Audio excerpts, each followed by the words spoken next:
Bonjour. La notion de péché mortel est définie dans le catéchisme de l'Église catholique comme un acte en matière grave, impliquant une pleine connaissance et une maîtrise de soi totale. Ça veut dire qu'on n'est pas entraîné par une faiblesse. À partir de là, certains en ont déduit que dès qu'il y avait une connaissance limitée ou une certaine faiblesse, ce n'était pas un péché mortel, c'est-à-dire un péché capable de tuer la confiance vis-à-vis de Dieu et qu'on ne pouvait restituer, qu'on ne pouvait recréer que par une demande de pardon. En réalité, cette définition du catéchisme donne la notion du péché mortel parfait, dans sa plénitude absolue, mortel signifiant ici qu'il conduira dans l'enfer éternel, qu'il n'y aura pas de pardon. C'est ce qu'on appelle le péché contre l'Esprit Saint. Le péché contre l'Esprit Saint, c'est donc un acte qui n'implique absolument aucune ignorance, mais au point que la connaissance est tellement totale qu'on est face à l'Évangile, on y croit, on a reçu la foi, on sait ce que c'est que l'enfer, on le sait en toute vérité.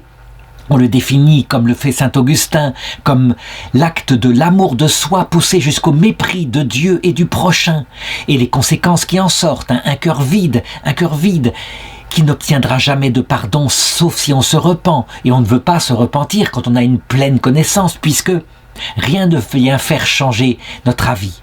Quand c'est accompagné d'une pleine maîtrise de soi, évidemment, c'est le péché absolu. Pourquoi l'appelle-t-on le blasphème contre l'Esprit Saint? Parce que le Saint-Esprit, dans la Trinité, procède du Père, à qui on attribue la puissance, c'est de lui que tout procède, et du Fils, qui est la contemplation que le Père a de lui-même, donc à qui on attribue la connaissance, donc pleine maîtrise de soi, c'est bien le péché contre le Père. Pleine connaissance, c'est le péché contre le Fils, et quand les deux sont là réunis, c'est le péché contre l'Esprit Saint. Donc, je voudrais par cette vidéo montrer que la plupart des péchés que nous commettons peuvent être mortels, mais évidemment, pas comme un péché contre l'Esprit Saint, sinon nous serions ricanant devant le pardon de Dieu. L'homme dont je vais raconter la vie était typiquement tombé dans des péchés mortels qu'on appelle le péché contre le Père, c'est-à-dire à cause d'une grande faiblesse et même d'une addiction. Ça veut dire qu'à la rigueur, il n'était pas capable de se libérer de ce qu'il tenait, à savoir à partir de mauvaises fréquentations, l'alcool. Il s'appelle Saint Georges, c'est un orthodoxe, il est mort assez récemment, il est mort en 1801. Et je fais remarquer que s'il doit être le patron de ceux qui sont pris par l'alcool pour les protéger, il a su ce que c'était, eh bien, il y a un autre saint, tout à fait analogue dans l'Église catholique, qui lui était addict, c'est-à-dire complètement dépendant de l'opium. Il s'appelle Saint Marc Ji Tianxiang, et lui, il est mort un siècle plus tard, en 1900, martyrisé par les Chinois. Mais ce n'est pas le rôle, ce n'est pas ici que je vais raconter la vie de Saint Marc, je vais raconter celle de Saint Georges, mort en 1801, martyr.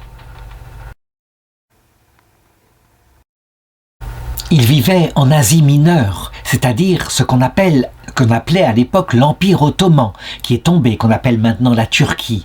Et cet Empire ottoman était installé depuis le XVe siècle, après la chute de Constantinople. Avant, il y avait une terre chrétienne qui avait peu à peu diminué au fur et à mesure que les musulmans attaquaient et prenaient des territoires. Toujours est-il que lui était né dans une famille chrétienne et il avait reçu une bonne éducation par ses parents qui lui avaient indiqué qu'il fallait toujours rester fidèle au Christ, vrai Dieu fait homme, que le Christ toujours serait là, quelle que serait sa vie, pour lui pardonner s'il voulait bien se repentir.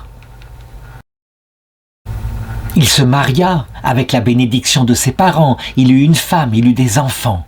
Et puis, pour une raison ou une autre, je ne sais pas laquelle, mais probablement à cause du fait qu'il suivit des mauvaises fréquentations, eh bien, il tomba peu à peu dans l'alcool.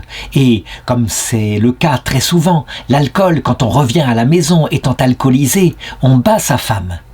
Sa femme, évidemment, n'est pas contente. Elle demande à ce que on arrête de boire. Eh bien, il promit, il jura qu'il ne recommencerait pas. Et bien sûr, il recommença. Serment d'ivrogne. Il était devenu dépendant de l'alcool. Donc, il y avait bien, au point de départ, un péché mortel, véritable, parce qu'il savait ce que l'alcool provoquait en lui. Il brisait la confiance envers sa femme et sa femme revenait toujours prêt à lui pardonner. Et lui, quand il voyait qu'elle était prête à partir, eh bien, il suppliait pour qu'elle reste, il promettait de ne pas recommencer et il retombait. Ce qui veut dire qu'au bout d'un certain temps, cette dépendance à l'alcool était devenue, à cause du mécanisme qu'on appelle le péché capital, donc une tête comme qui produit un corps et un corps qui produit une lente dégradation de son être, il était tombé véritablement dans une addiction. On ne peut pas dire qu'il était libre au bout d'un certain temps, non, il était alcoolo-dépendant. À cette époque-là, on ne savait pas définir les choses, mais ce que je peux dire, c'est que malgré tout, quand il buvait, qu'il rebattait sa femme, il tombait dans un péché mortel. Ce n'était pas, il n'y a qu'à lui demander, un péché véniel, c'est-à-dire quelque chose de pas grave. C'était extrêmement grave. Et puis, un jour, il alla dans un estaminet, et là, il but comme d'habitude, et je dirais dans une discussion, il y avait des musulmans, les esprits s'échauffèrent. Ces musulmans, normalement, ne doivent pas boire d'alcool, mais eux, ils s'en passaient. Ils en buvaient. Et donc, au cours de la discussion, étant ivre, eh bien, il proclama qu'il pouvait courageusement, véritablement devenir musulman, que ça ne dépendait que de lui, qu'il était libre après tout. Serment d'ivrogne. Et donc, pris par l'alcool, défiant le Christ, oubliant la Vierge Marie, qu'il avait toujours vénérée comme la Mère de Dieu, eh bien, il professa la shahada, la confession de foi musulmane, et donc il se revêtit même ce soir-là d'un turban musulman. Le lendemain, quand il se réveilla, il était devenu musulman. Des dizaines de témoins en avaient été témoins de cela. Pour lui, prenant conscience de ce qu'il avait fait, non seulement il battait sa femme, mais voilà qu'il avait trahi le Christ dans son alcoolisme. Alors, il demanda au Christ de tout son cœur pardon pour ce grave péché qu'il avait fait. Il ne lui restait plus rien. Cependant, il faut savoir que dans l'Empire ottoman, devenir musulman est très facile. C'est vrai que rester chrétien est autorisé, rester juif aussi, mais on doit payer un impôt. Par contre, si on confesse la shahada, à savoir qu'il n'y a qu'un seul Dieu et que Mohammed est son prophète, alors on ne peut pas revenir en arrière. Et il y a toujours des légistes qui sont là pour le faire remarquer. Ça veut dire que si on revient au christianisme, on est réputé apostat. Et ça, d'après la loi musulmane, c'est passible de la peine de mort. Étant conscient de la bêtise qu'il avait faite, il ne lui restait plus qu'une seule alternative. Il devait s'enfuir. Il était trop faible, évidemment, pour être martyrisé pour le Christ. Et donc il partit. Il s'enfuit sur l'île de Samos, qui faisait partie, elle aussi, de l'Empire ottoman. La révolte de la Grèce, qui reconquit son autonomie, n'arriverait que 20 années plus tard, en 1821. Et là, pendant quelque temps, eh bien, il devint sobre. Il arrêta de boire. Mais, malheureusement, cela ne dura pas, je l'ai dit. Il était alcoolo-dépendant, c'est le terme qu'on emploie actuellement. Ça veut dire que sa volonté, au bout d'un certain temps, devenait toute faible, incapable de se tenir. Et pour ceux qui ne voient pas ce que ça veut dire, ils ont qu'à regarder ce qui est leur faiblesse particulière. Elle peut être diverse. Pour certains, c'est la colère. Pour d'autres, c'est l'agacement. Pour d'autres, c'est le regard qui condamne les autres, qui voit tout. Mais, selon sa faiblesse, quand on veut s'arrêter, on a énormément de mal. C'est une loi de notre chair biologique. Lorsqu'on se livre à un péché quelconque, il devient une habitude mauvaise. Et quand au contraire on se livre à un acte bon quelconque, au bout d'un certain temps, il devient une habitude bonne. Du premier cas, ça s'appelle l'acquisition d'un vice, et du second cas, c'est l'acquisition d'une vertu. Une vertu qui aide par la suite à agir bien. Eh bien lui, il avait ce vice en lui, qui était devenu, je l'ai dit, une addiction, donc au-delà de sa liberté.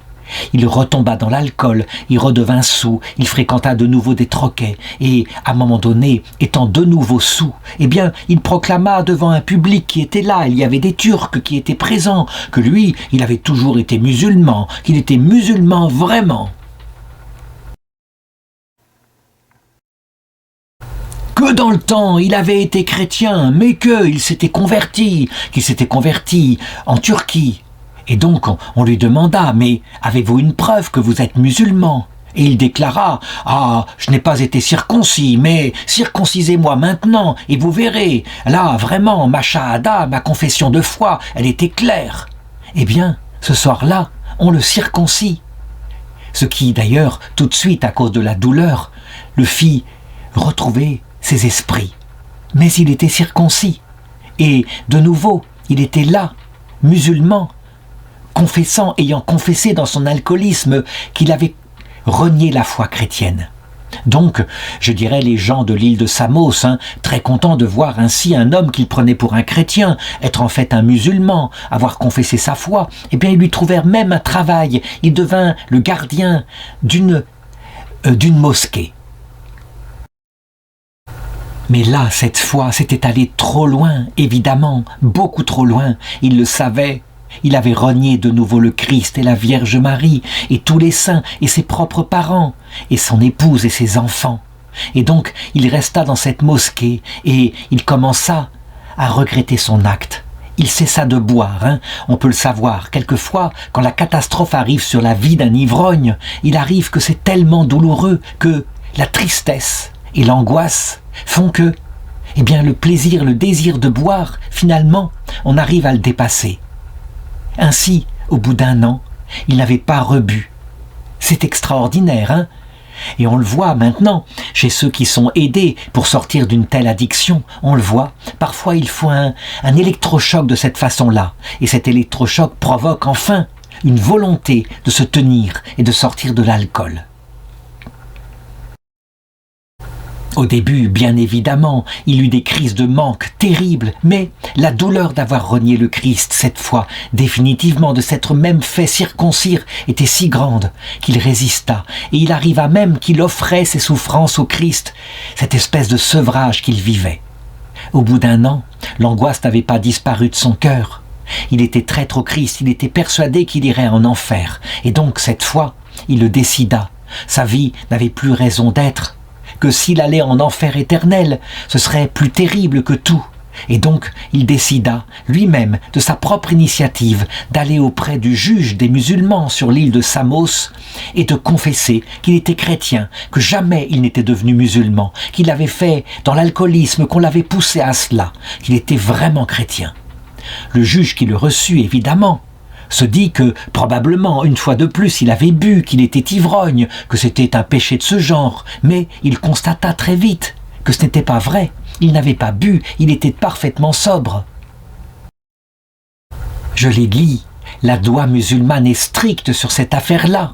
Et justement, afin que les musulmans peu à peu ne s'égaillent pas pour redevenir chrétiens, eh bien, la peine de mort est prononcée contre ceux qui ont apostasié. Donc, le juge musulman, dans un premier temps, il le fit arrêter et entraver les pieds dans des étaux de bois. On le tortura, en lui demandant de reprononcer sa confession de foi, de revenir à l'islam, et on n'en parlerait plus. Mais lui, cette fois, était ferme. Il dit « J'ai trop trahi le Christ, j'ai trop trahi ma mère, la Vierge Marie, jamais je ne retrahirai. Ce n'est pas vrai, je suis chrétien, j'ai toujours confessé ma foi. » Des jours et des jours, on essaya de le faire revenir en arrière, et on était sûr de le faire céder, il était si faible avec l'alcool. Mais il n'y avait rien à faire. Cette fois, sa détermination était totale. Ce qui d'ailleurs nous permet de penser. Pourquoi était-il si faible quand il s'agissait de l'alcool, au point même de détruire son foyer? Et comment se faisait-il que maintenant, sobre, il était si fort pour rester fidèle au Christ? Eh bien, je crois que l'expérience des martyrs montre que, effectivement, il y a parfois, quand on est fidèle au Christ, une aide qui ne vient pas de soi, une aide surnaturelle. Le Christ avait prévenu quand il disait « Souvenez-vous, quand on vous traînera devant les tribunaux, qu'il vous sera donné une force qui fera que vous n'aurez pas besoin vous-même de préparer votre défense. » Et ça, il l'expérimentait. Ce qui fait qu'au bout d'un certain temps, le juge musulman prononça la peine qui était appliquée à ceux qui avaient ainsi apostasié la foi, la peine de mort par décapitation. Et elle fut accomplie publiquement, comme c'était toujours le cas dans l'Empire ottoman, pour donner un exemple aux juifs ou aux chrétiens qui, s'étant convertis, voudraient renier ensuite leur chemin de conversion. Il faut remarquer d'ailleurs que cette loi musulmane, c'est ce qui explique que dans les pays qui ont été conquis par l'islam, le christianisme peu à peu a fondu. Dès qu'il y avait un manque de ferveur, dans un moment où l'Église était moins sûre d'elle-même, eh bien des gens, quelquefois, prononçaient la shahada pour ne pas payer d'impôts, tout simplement. Et c'est ainsi, alors qu'au début, éventuellement, ils n'étaient pas de fervents musulmans, qu'ils devaient éduquer leurs enfants dans l'islam, et que la communauté chrétienne fondait. Actuellement, en Égypte, alors que l'Égypte était entièrement catholique, il ne reste plus que 10% des habitants qui sont chrétiens. Saint Georges l'ivrogne a été canonisé par l'Église orthodoxe et je crois que, elle est donnée comme modèle pour les orthodoxes, mais que nous pouvons, nous, catholiques, le récupérer, même si je l'ai dit, nous avons notre propre saint pour ceux qui sont dépendants d'une drogue ou d'un alcool.